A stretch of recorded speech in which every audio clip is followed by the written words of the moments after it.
Hello friends, welcome to Abhipedia powered by Abhimanyu IAS. My name is Manish और इस video में हम डिस्कस करने वाले हैं हरियाणा के फरवरी 2021 के पहले हफ्ते के करंट अफेयर्स। तो अगर आपने अभी तक चैनल सब्सक्राइब नहीं किया है, please subscribe the channel, press the bell icon, ताकि ये वीडियोज़ जो हम हर हफ्ते पोस्ट करते हैं आपको उसकी नोटिफिकेशन सबसे पहले मिल जाए। Starting this weeks current affairs of Haryana, the first news is gates on Mahabharat theme to come up in Kurukshetra. Kurukshetra में already there is one gate that represents the history or mythology of Kurukshetra. Kurukshetra को government काफ़ी देर से, जो हरियाणा सरकार है वो काफ़ी देर से एक टूरिस्ट डेस्टिनेशन की तरह डेवलप करने की कोशिश कर रही है। उससे 2-3 एजेंडाज जो हैं वो गवर्नमेंट के सॉल्व होते हैं। फर्स्ट, रिलीजियस टूरिज़्म बढ़ेगा उससे। सेकंड, जो डिस्ट्रिक्ट की इकॉनमी है वो प्रॉस्पर करेगी, काफ़ी ज़्यादा उससे जो डिस्ट्रिक्ट की इकॉनमी है वो बढ़ेगी। और थर्ड, उसकी वजह से एम्प्लॉयमेंट जनरेट होगी, उसकी वजह से रेवेन्यू जनरेट होगा। So all these are the things. और रिलीजियस सिग्निफिकेंस तो उसकी बढ़ेगी ही, because Kurukshetra is known as the land of mythology. यहाँ पर गीता सार पढ़ा गया था, यहाँ पर महाभारत की वॉर हुई थी। तो इसलिए जो गवर्नमेंट है वो इसको एक बहुत ही डिफरेंट एम्बियंस देना चाहती है। फॉर एग्जाम्पल, जैसे पंजाब में अमृतसर है ना, Amritsar is known for Sikh history, इसलिए वहाँ पर जब आप अमृतसर में एंटर करते हैं there is a gate that represents the golden temple. उसी तरह कुरुक्षेत्र को भी हिंदू माइथोलॉजी के अकॉर्डिंग, हिंदू जो कस्टम्स हैं उसके अकॉर्डिंग डेवलप करने की कोशिश हो रही है। जैसे ऑलरेडी कुरुक्षेत्र में एक गेट है, ये जो आप इमेज देख सकते हैं यहाँ पे, this gate is already there in Kurukshetra, right. तो इसके ऊपर क्या है, now Shri Krishna like leading the chariot of Arjuna and this gate is there at the entrance of Kurukshetra। लेकिन ये सिर्फ एक गेट है। तो इस तरह के गेट्स जहाँ जहाँ भी कुरुक्षेत्र में एंटर करो वहाँ पर आपको बने हुए मिलेंगे। This is the proposal that has been made by the government. तो ये प्रपोजल किसने बनाया है? थानेसर म्यूनिसिपल काउंसिल ने, which is an urban local body of course. तो कुल 40 एंट्री गेट बनाए जाएंगे, including on the entries of the city and sectors on the Pipli to Kurukshetra university stretch. मतलब वहाँ पर ये गेट्स बनाए जाएंगे। इनका थीम जो है वो महाभारत पे बेस्ड होगा and named after characters of the Mahabharat. जैसे गीता द्वार है अभी, तो दिस इज़ द गीता द्वार एट पिपली। इसके अलावा महाभारत के कैरेक्टर्स के नाम पर, जैसे अर्जुन द्वार या द्रोणाचार्य द्वार, इस तरह के जो द्वार हैं वो बनाए जाएंगे। तो इसमें बेसिकली क्या क्या आ जाएगा, सिटी की ब्यूटिफिकेशन आ जाएगी ताकि थानेसर को एक टूरिस्ट डेस्टिनेशन की तरह डेवलप किया जा सके। ऑलरेडी कुरुक्षेत्र में बहुत कुछ हो रहा है, जैसे इंटरनेशनल गीता महोत्सव मनाया जाता है। इसी तरह रज़िया सुल्तान की एक टूम है, उसे वो किया जा रहा है, हरियाणा में ब्यूटीफाई किया जा रहा है ताकि उसे टूरिस्ट डेस्टिनेशन बनाया जा सके। इसी तरह एक शेख चिल्ली की मज़ार है कुरुक्षेत्र में ही, उसे गवर्नमेंट ने ब्यूटीफाई कर रही है। तो मतलब बहुत कुछ है जो वहाँ पर किया जा रहा है। The aim is to create an ambience and attract people towards Kurukshetra, of course. And in fact एक प्लान ये भी है कि जो वहाँ पे लोकेलिटीज़ हैं या जो सोसाइटीज़ हैं, हाउसिंग सोसाइटीज़ और लोकेलिटीज़ या सेक्टर्स, वहाँ पे भी गेट्स बनाने के लिए प्रपोजल हैं, लेकिन वो लोगों की तरफ से वॉलंटरली आना चाहिए। कि लोग अगर एडमिनिस्ट्रेशन को कहें कि हम यहाँ पर गेट चाहते हैं, तो एडमिनिस्ट्रेशन उन्हें उसका डिज़ाइन और उसका सारा कुछ जो है वो बना कर देगी, ताकि पूरे सिटी में एक यूनिफॉर्मिटी बन सके। हर सोसाइटी को अपने आप अथॉरिटी नहीं मिल जाएगी कि वो गेट कंस्ट्रक्ट कर लें। There has to be some uniformity. तो जो थीम है और डिज़ाइन है वो म्यूनिसिपल काउंसिल ही बना के देगी, so that uniformity can be maintained. उससे सिटी जो है वो ब्यूटीफाई हो जाएगी and it will increase the religious character as well as economy of Kurukshetra.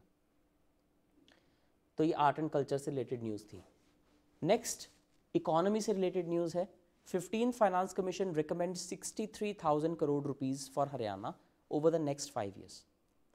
तो 15वीं फाइनेंस कमीशन, जो कि एक कॉन्स्टिट्यूशनल बॉडी होती है, this finance commission of India is a constitutional body, संवैधानिक बॉडी है ये। और ये 15th फाइनेंस कमीशन है which is headed by mister N.K. Singh. Finance commission जो है इसे राष्ट्रपति अपॉइंट करते हैं, president of India appoints the finance commission of India.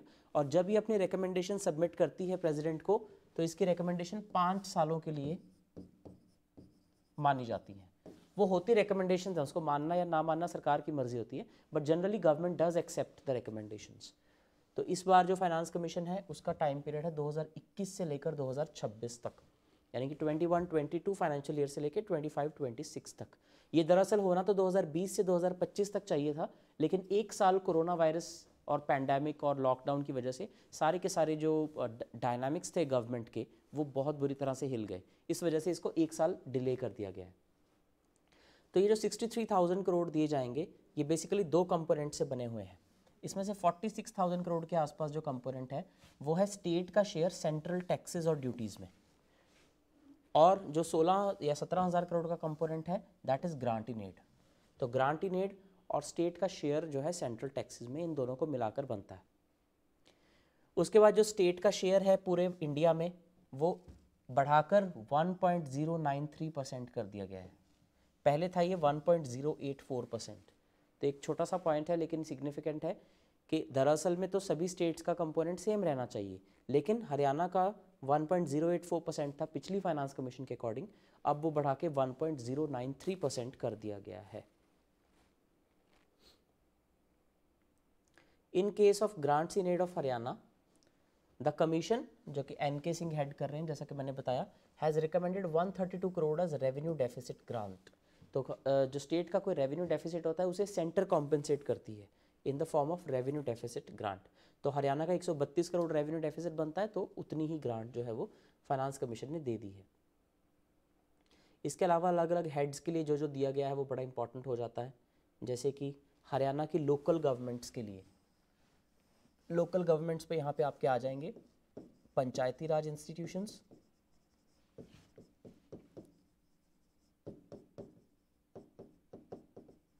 Panchayati Raj institutions में आ जाते हैं ग्राम panchayat,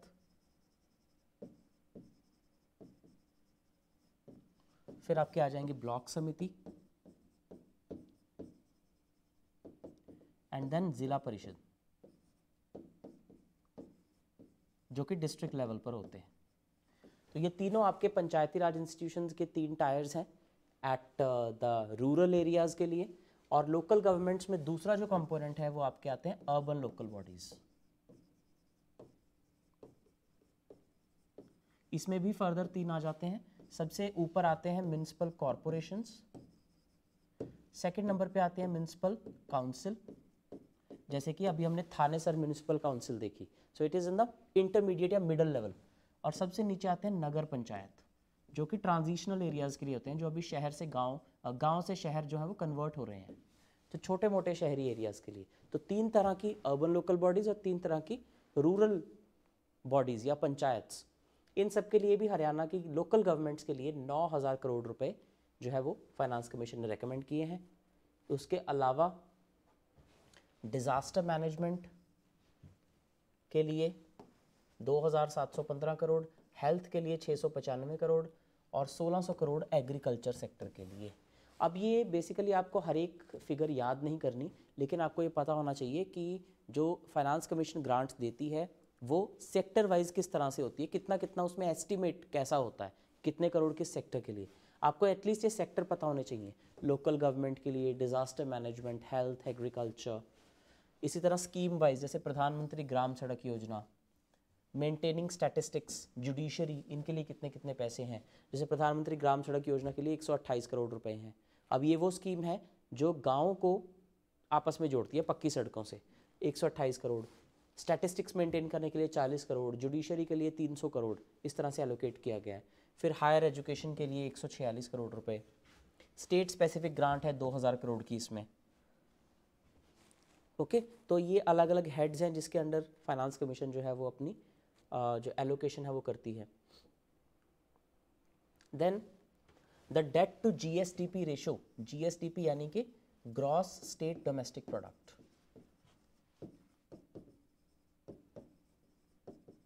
gross state domestic product, GSDP। तो GSDP यानी कि डेट टू GSDP रेशो जो है हरियाणा की, that has increased from 18% to 25%। इसका मतलब हरियाणा सरकार का जो डेट है वो इतना बढ़ गया है। पहले वो 18% हुआ करता था, अब वो 25% क्रॉस कर गया है। Next, Haryana's revenue deficit fiscal deficit ratio has been increasing over time और ये 51.4% पहुंच गई है। फिस्कल डेफिसिट यानी कि गवर्नमेंट के एक्सपेंडिचर और गवर्नमेंट के रेवेन्यू में जितना फ़र्क होता है, दैट इज़ फिस्कल डेफिसिट। और रेवेन्यू डेफिसिट होता है जो उसमें से भी हम फर्दर डिड्यूस कर लेते हैं। तो रेवेन्यू डेफिसिट फिस्कल डेफिसिट की रेशो बढ़ती जा रही है सरकार की। उसके बाद उस कमीशन ने ये भी पॉइंट आउट किया है that Haryana needs to improve on certain sustainable development goals. कुछ ऐसे SDGs हैं, ये सस्टेनेबल डेवलपमेंट गोल्स हैं, कुल 17 गोल्स हैं ये, जो पूरी दुनिया फॉलो कर रही है, इंडिया भी फॉलो कर रहा है और हर स्टेट भी फॉलो कर रही है। उसमें से कुछ ऐसे एरियाज़ हैं जिनमें हरियाणा को इम्प्रूव करने की ज़रूरत है, जैसे कि zero hunger, gender equality, sustainable cities and communities, sustainable consumption and production, climate action and life on land. ये कुछ इम्पॉर्टेंट SDGs हैं जिन पे हरियाणा को इम्प्रूव करने की ज़रूरत है। उसके बाद कमीशन ने एक बड़ी इंपॉर्टेंट ऑब्जर्वेशन दी है कि इंट्रा स्टेट डिस्पैरिटी बहुत है हरियाणा में। अगर हम पर कैपिटा इनकम की बात करें, जैसे हम कहें कि हरियाणा की पर कैपिटा इनकम इज़ दिस, लेकिन वो बहुत डिस्टॉर्टेड है, तो वो इक्विटेबली डिस्ट्रीब्यूटेड नहीं है पूरे हरियाणा में। यानी कि एक तो डिस्ट्रिक्ट ऐसे हैं जहाँ की पर कैपिटा इनकम बहुत ही ज़्यादा है, जो अगर हम पूरी स्टेट की एवरेज निकालते हैं तो वो फिर डिस्टॉर्ट कर देती है उसको। जैसे गुरुग्राम है for example, now Gurugram has the highest पर कैपिटा इनकम इन हरियाणा। तो सबसे ज़्यादा एडवांस्ड जिला जो है वो गुरुग्राम है। Of course it is the information technology hub of Haryana. In fact पूरे नॉर्थ इंडिया में सबसे बड़ी अगर कोई इंफॉर्मेशन टेक्नोलॉजी हब है अभी तो वो गुरुग्राम है। जबकि दूसरी तरफ बहुत बैकवर्ड जिला है जैसे कि नू हो गया। गुरुग्राम बहुत एडवांस्ड है, नू जो है वो बहुत ही ज़्यादा बैकवर्ड डिस्ट्रिक्ट है। तो इनमें जो गैप है वो बहुत ज़्यादा है। Without Gurugram in the equation, Haryana's GSDP and per capita income would reduce drastically. जैसे हम मान लीजिए 5 नंबरों की एवरेज निकालते हैं, 6 नंबरों की, 1 2 3 4 5, और उसके बाद हम लिख दें 100।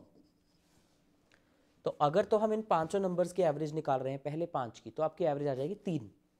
लेकिन अगर हम इन 6 नंबरों की एवरेज निकालते हैं तो आपको 15 प्लस 100 करना पड़ेगा, यानी कि 115 डिवाइड बाय 6 करना पड़ेगा। तो जो भी फिगर आएगी वो 20 से ऊपर होगी, फिगर 18 19 20 के आसपास होगी, जो कि इन पाँचों नंबरों को रिप्रेजेंट नहीं करती। तो एक फिगर जब इतनी बड़ी डिस्टॉर्शन डाल देती है, वो फिगर है यहाँ पर गुरुग्राम, क्योंकि गुरुग्राम की जो पर कैपिटा इनकम है या ओवरऑल इनकम है वो बहुत ज़्यादा है। जबकि जो दूसरे डिस्ट्रिक्ट है, नू जैसे, नू महेंद्रगढ़ सिरसा जैसे जो डिस्ट्रिक्ट हैं, इनका GSDP में कंट्रीब्यूशन बहुत ही कम है। तो ये इंट्रा स्टेट डिस्पैरिटी शो करता है। इंट्रा यानी कि विद इन द स्टेट, एक ही स्टेट के अंदर डिस्पैरिटी है काफ़ी ज़्यादा। There is no equitable distribution of resources, no equitable distribution of incomes in Haryana.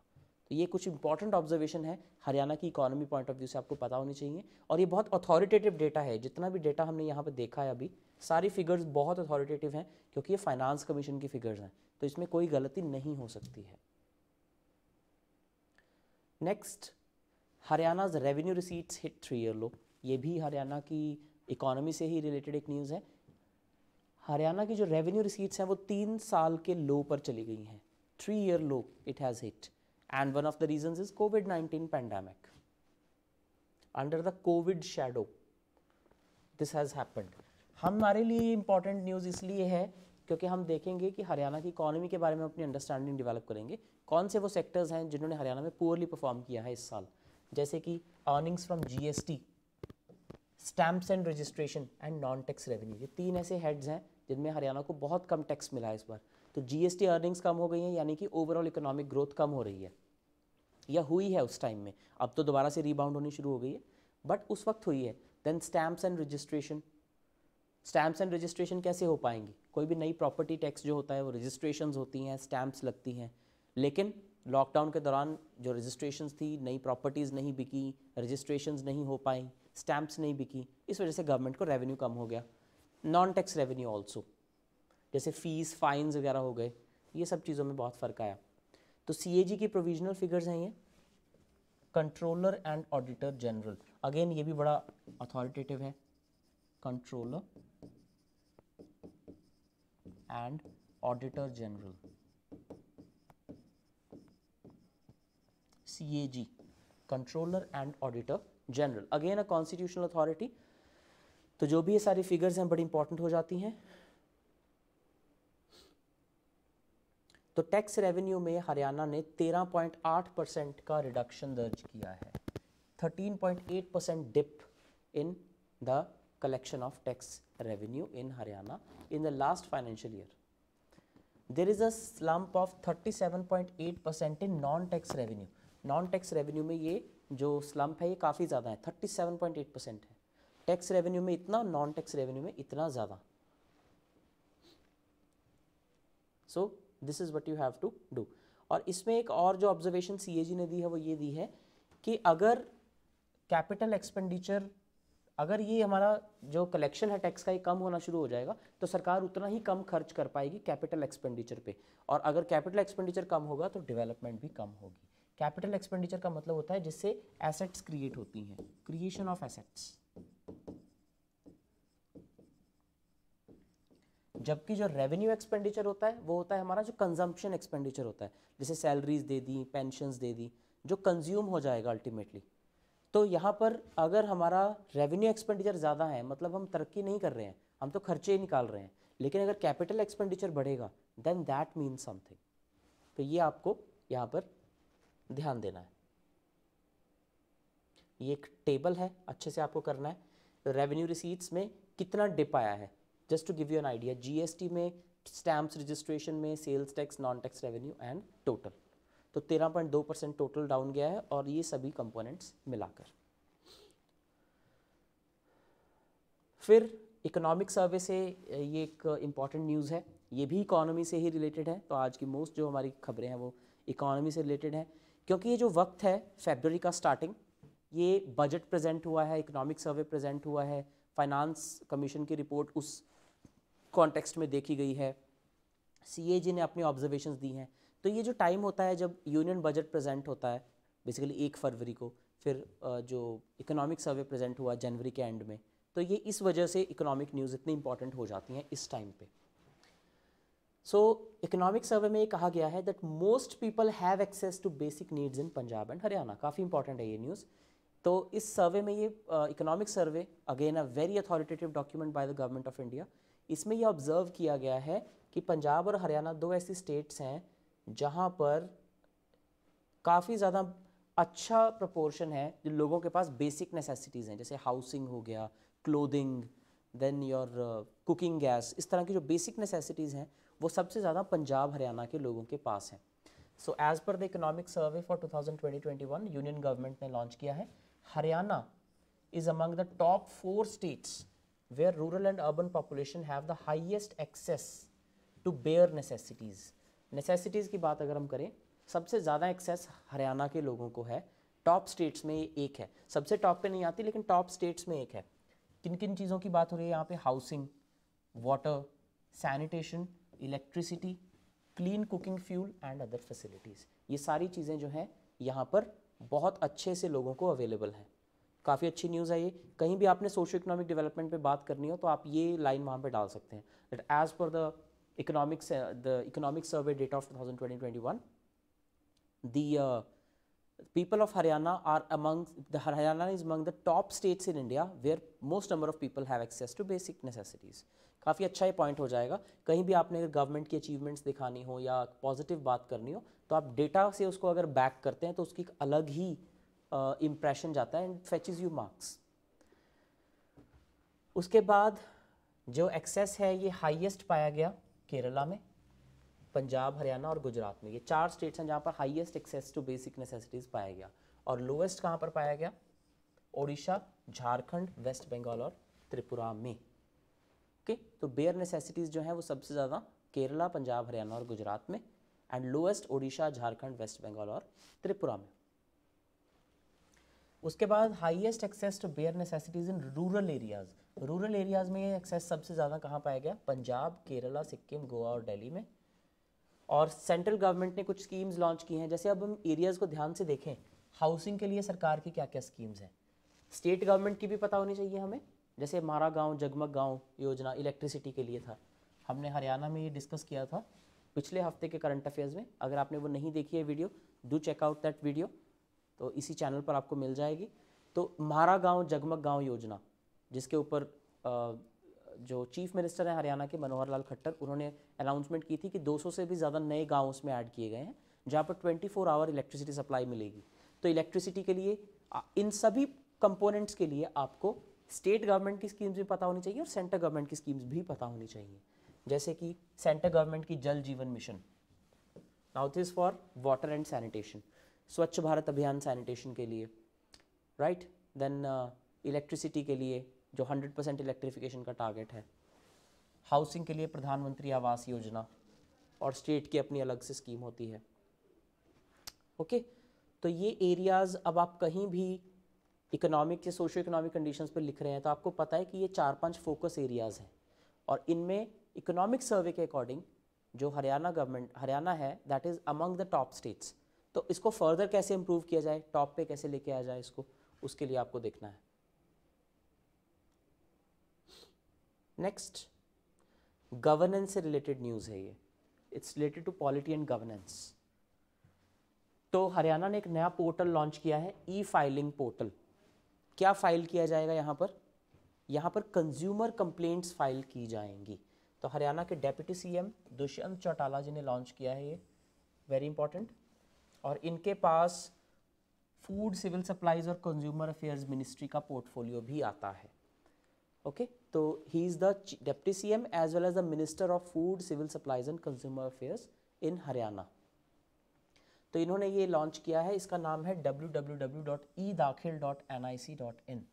ये जो NIC होता है, this is national informatics centre, जो कि गवर्नमेंट ऑफ इंडिया का जो दिस साइबर बॉडी है, www.edakhil.nic.in, यानी कि इलेक्ट्रॉनिकली आप दाखिल कर सकते हो। What the consumers can register their cases online.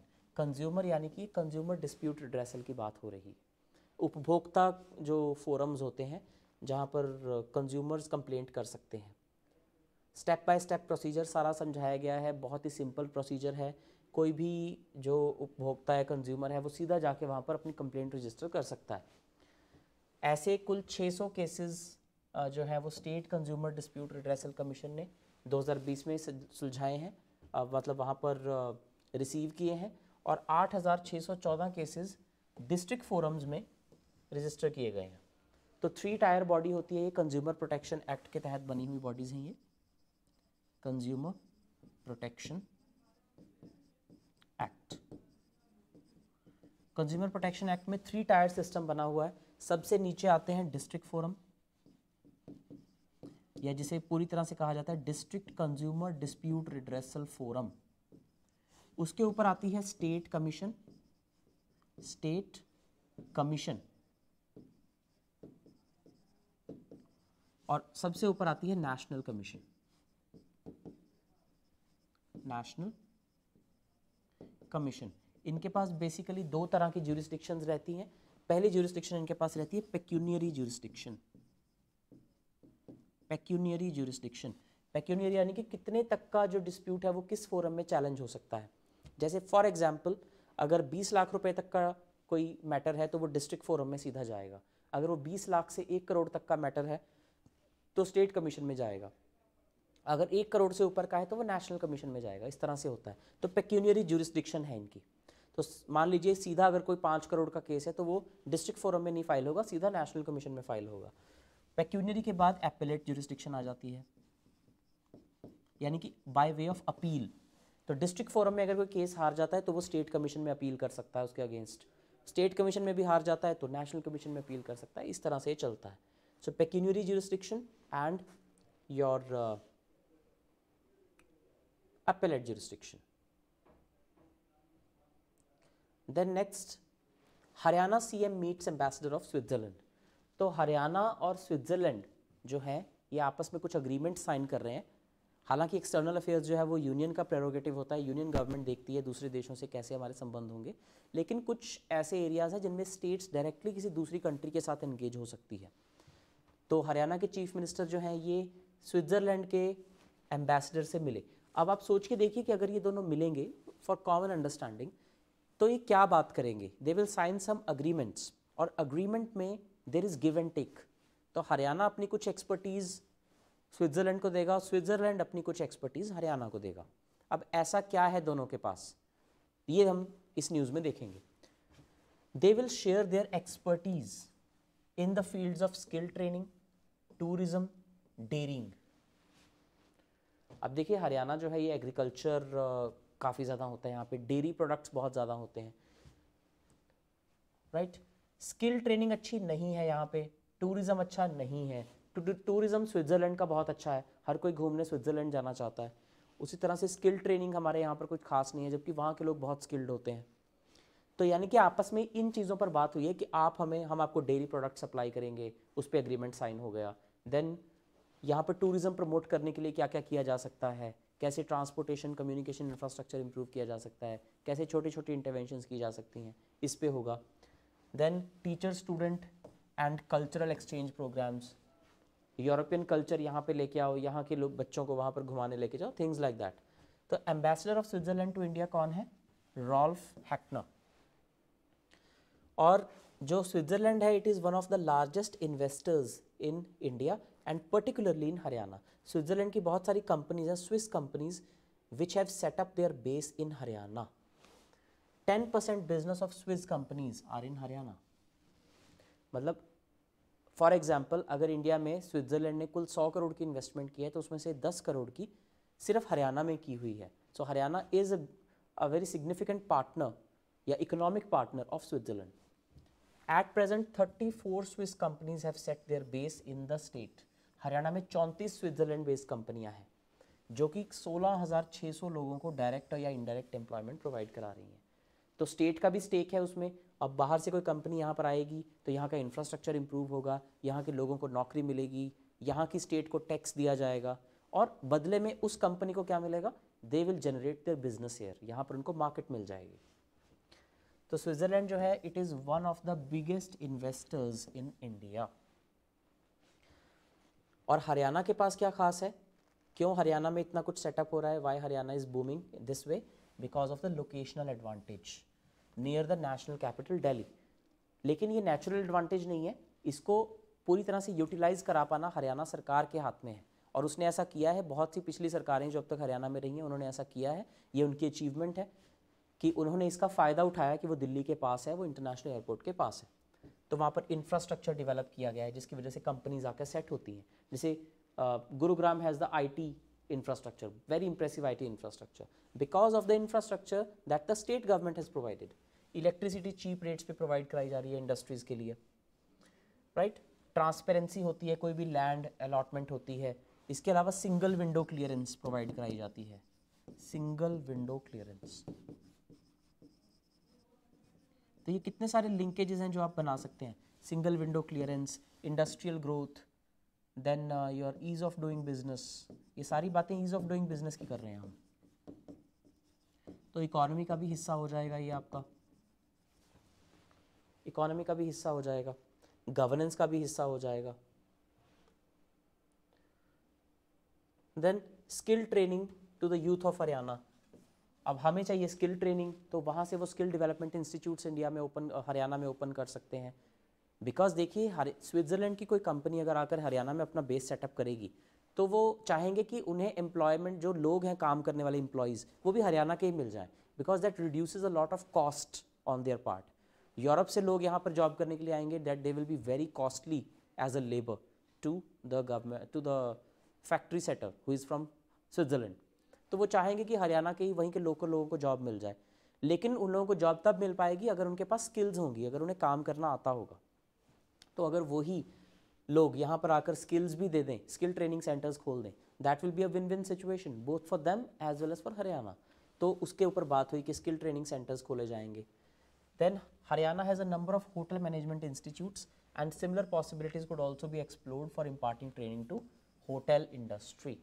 Switzerland में होटल इंडस्ट्री काफ़ी ज़्यादा प्रोमिनेंट है क्योंकि वो टूरिज्म के लिए जाना जाता है। World over Switzerland is known for tourism.